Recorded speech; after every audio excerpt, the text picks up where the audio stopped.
Dobar dan gospodine, stanite sa strane i Dobar dan. napustite vozilo. Kako?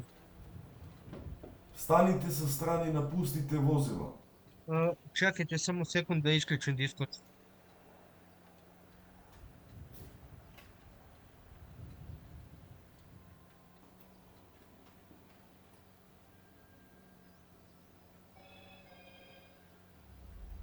Me čujete? Čujemo te, ajde napusti vozilo.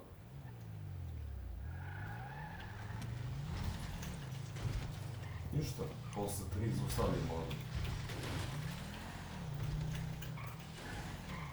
Imamo malo gorivosti.